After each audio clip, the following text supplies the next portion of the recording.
애굽은 우리가 의지하던 것을 의미합니다. 우리가 의지하던 것이 무너져야 그때야 비로소 우리가 하나님을 찾고 의지하게 됩니다. 참 인간이란 존재가 신기합니다. 내가 의지하던 것들, 그 모든 의지하던 세상 것들이 다 뿌리채 뽑히고 무너져야 그때야 비로소 하나님을 찾는 존재가 인간인 것 같습니다. 평상시에는 그렇게 애굽이 좋아 보여요.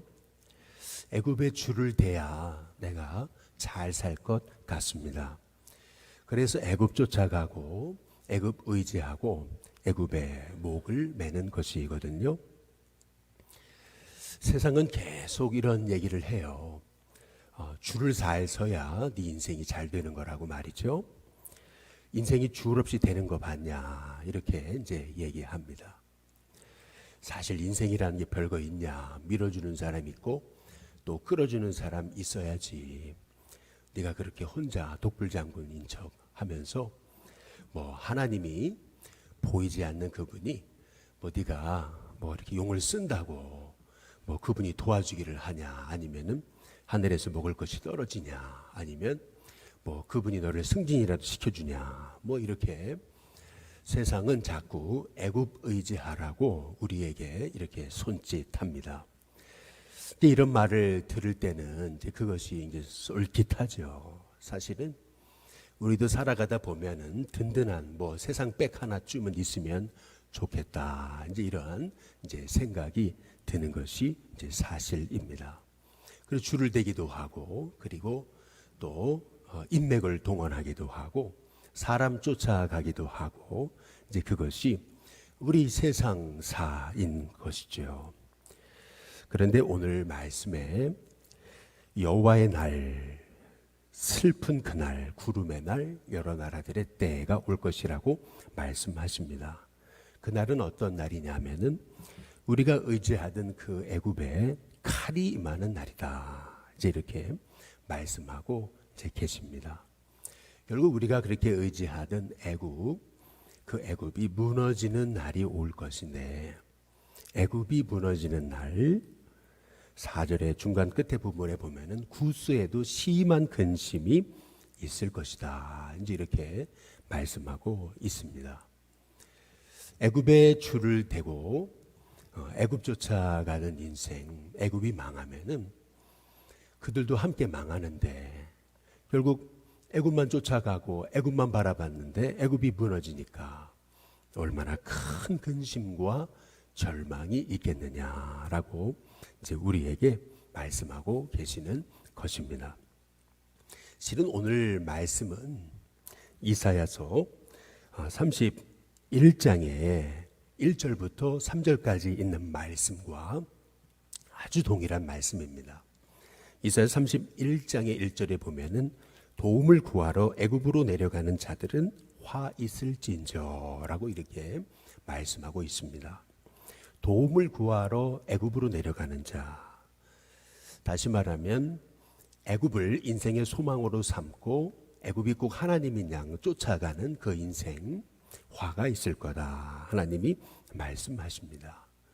그들의 문제는 뭐냐면은 그들은 말을 의지하며 라고 이렇게 말씀하세요.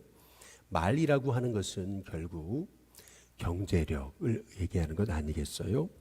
또한 병거의 많음과 마병의 심히 강함을 의지하고 라고 이렇게 말씀합니다. 병거의 많음, 마병의 강함, 이것은 소위 군사력이죠. 세상의 권세, 이제 권력을 말하는 것입니다. 돈 의지하고 백 의지하고 세상 권세 의지하니까 도움을 구하러 애굽으로 내려가는 자들은 이스라엘의 거룩하신 일을 앙모하지 않게 됩니다. 그리고 여호와를 구하지 않게 되더라라는 겁니다. 하나님 바라봐야 되는데 하나님 바라보지 않고 자꾸 애굽만 바라보게 되더라는 거죠. 애굽만 의지하고 애굽에 손 벌려서 나 도와달라고, 나 끌어달라고 그러면서 거기에 줄 대고 거기에 목매고 그거 의지하다 보면 결국 이사야서 31장 2절에 보니까 여호와께서 지혜로우신즉 재앙을 내릴 것이다 라고 이렇게 말씀하고 계세요. 중심을 다 보고 계시는 하나님, 그 중심을 감찰하시는 하나님, 그 하나님께서 결국 우리가 의지하던 그 애굽을 뿌리채 흔들어 놓으시겠다라는 말씀입니다. 그래서 하나님께서는 이사야서 31장 3절에 이렇게 얘기합니다. 애굽은 사람이요 신이 아니다 이렇게 말합니다. 애굽이 하나님이 아닌데, 애굽은 그냥 연약한 인생일 뿐인데, 그런데 우리는 자꾸 애굽이 하나님인 양, 애굽이 꼭 내 인생 다 책임져 줄 것인 양, 애굽의 목을 매느라라는 겁니다. 또한 이사야 31장 3절에 그들의 말들은 육체요 영이 아니다 이렇게 말합니다. 그들의 말들 육체일 뿐이라는 거예요. 영이 아니라는 거죠.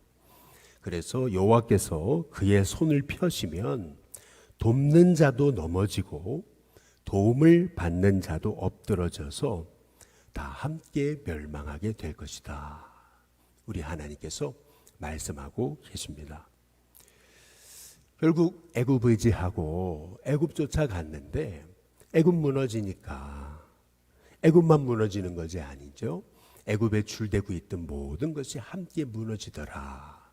하나님께서 오늘 에스겔 선지자를 통해서 이렇게 애굽이 칼에 망할 것인데 애굽만 망하는 것이 아니라 그 애굽의 줄을 댔던 구스, 롯, 그리고 모든 이 나라들이 다 함께 이제 망하게 될 것이다라고 이렇게 말씀하고 계시는 거예요. 그래서 시드기야가 유다가 멸망할 때 말이에요. 바벨론에게 그렇게 애워싸였음에도 불구하고 끝까지 애굽 쫓아가다가 애굽이 종이 호랑인지도 모르고요. 애굽이 소위 갈대 지팡인지도 모르고 말이에요. 갈대 지팡이를 의지했더니 어떻게 됩니까? 그냥 그거 의지했다가 완전히 무너지고 넘어지고 오히려 갈대에 찔려가지고 자기가 고통당하는 것 아니겠어요? 그래서 우리 하나님께서는 오늘 지금 그렇게 말씀하고 계시는 거예요. 에스겔서 오늘 30절에 우리 30장 4절에 애굽의 칼이 임할 것이라 애굽에서 죽임을 당한 자들이 엎드러질 때에 구스에도 심한 근심이 있을 것이다. 이제 이렇게 이제 말씀하고 이제 계세요. 결국 애굽 쫓아가고 애굽 의지하는 자, 결국에는 화가 있을 거다 말씀하셨던 이사야 선지자의 말씀대로인 것이거든요. 예레미야 선지자는 예레미야 17장에서 이 땅에 두 종류의 인생이 있다고 이렇게 말씀하십니다. 첫 번째 인생은 하나님을 의지하는 인생이고요. 두 번째 인생은 사람을 의지하는 인생이라고 말씀하고 있습니다. 하나님을 의지하는 인생은 물가에 심겨진 나무와 같다. 이제 이렇게 말씀하고 계세요.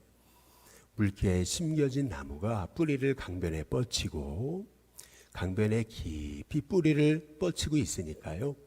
아무리 더위가 오고 말이에요. 아무리 심한 가뭄이 와도 흔들림이 없는 거죠. 뿌리에서 끊임없이 공급을 받으니까요. 결국 아무리 가뭄해도 걱정이 없고 잎이 청청하고 결실을 맺는 그러한 인생이 된다라고 말씀하고 계시거든요. 반면에 사람을 의지하고 혈육으로 그 권력을 삼고 그 마음에서 하나님이 떠난 사람, 그 사람은 저주를 받을 것이다 라고 말씀하시면서 사람 의지하는 사람, 그 사람은 꼭 사막의 떨기나무 같은 그런 인생이 될 것이라는 거예요. 좋은 일이 오는 것을 보지 못할 것이다. 우리 하나님께서 말씀하고 이제 계시거든요. 그런데 참 인생이라는 게 이상한 거예요. 이렇게 예레미야 선지자의 말보다, 이사야 선지자의 말보다, 에스겔 선지자의 말보다 세상의 말이 더 우리의 귀에는 쏠깃한 거예요. 인생은 인맥이야. 인생은 줄 없이는 안 돼. 인생은 다 백 하나쯤은 있어야 되는 거지. 라고 이렇게 이제 우리에게 속삭여요. 그래서 자꾸 사람 쫓아가게 하고, 돈 쫓아가게 하고, 권력 쫓아가게 하고, 줄서기를 하게 한다라는 말이죠. 그러나 우리가 인생을 살아가면서 우리가 정말 믿음의 사람이라면요, 시편 118편에서 다윗이요, 정말 의지할 것 없을 때 그가 고백했던 그 고백처럼 말이에요. 여호와는 내 편이시라. 내가 두려워하지 아니하리니 사람이 내게 어찌하랴. 늘 우리는요, 정말 힘들고 어려울 때마다, 왜 나는 늘 혼자일까? 나는 돕는 사람도 없을까? 나는 줄도 없고 백도 없고, 이런 마음이 들 때 말이에요. 그럴 때마다 우리는 다윗의 고백을 우리의 고백으로 삼아서 우리가 늘 마음속에 선포하며 믿음으로 나아가는 하나님의 종이 되어야 된다라는 것입니다.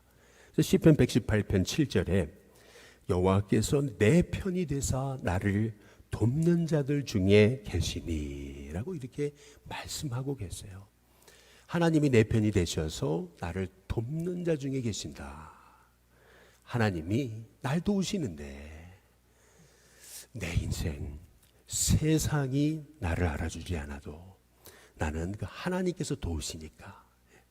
그래서 다윗이 이렇게 고백하는 거죠.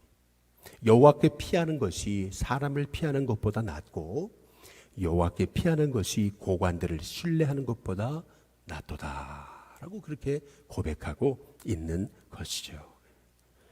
저와 여러분은 세상을 믿는 사람이 아닙니다. 저와 여러분은 애굽을 믿는 사람이 아니에요. 저와 여러분은 하나님을 믿는 사람입니다. 저와 여러분은 온 우주 만물을 주관하시고 지금도 살아계시며 우리의 삶에 앞서서 행하실 뿐만 아니라 우리의 삶에서 가장 좋은 것을 예비하시는 그 하나님을 믿는 사람들이에요. 당장 애굽이 좋아 보이죠. 그러니까요, 오늘 이 에스겔서에서도 이렇게 얘기하는 거예요. 구스, 붓, 룻, 그리고 굽, 동맹한 땅들의 백성, 얼마나 애굽에 줄대고 얼마나 애굽 의지한 그러한 민족과 족속들이 많습니까? 그러나 말이죠, 결국 애굽이 멸망하는 날 그들 모두가 망하는 겁니다. 그러나 우리는 하나님 의지하잖아요. 하나님 절대 무너지지 않으시잖아요. 하나님이요, 지금도 살아계셔서 우리의 삶을 도우시지 않아요. 그래서요, 우리는 늘 하나님 의지하면서 우리는 하나님 바라보고 하나님을 나의 백으로 삼고 우리는 하나님을 나의 권력으로 삼고 하나님을 내 의지할 소망으로 삼고 늘 하나님이 나의 인생의 진정한 피난처이심을 고백하면서 늘 하나님만 바라보며 나아갈 때에 저와 여러분의 인생, 하나님께서 결국 고통 중에 여호와께 부르짖었더니 여호와께서 응답하시고 나를 넓은 곳에 세우셨도다 라고 말씀하시는 그 하나님의 약속을 이루시는 것을 보게 될 줄로 믿습니다. 오늘 이 새벽에 하나님은 우리에게 말씀하십니다. 세상은 애굽 의지하라고 그러고 애굽에 줄대라 그러고 그리고 줄서기를 강요하지만 그러나 우리는 하나님께 줄대는 사람이다. 하나님이 내 편이시다. 하나님이 날 도우신다 라는 그런 믿음을 가지고 여호와께 피하는 인생이 되어서 저와 여러분의 인생을 통해서 하나님이 결국 살아계심이 드러나는 복된 인생이 다 될 수 있게 되기를 주님의 이름으로 축복합니다.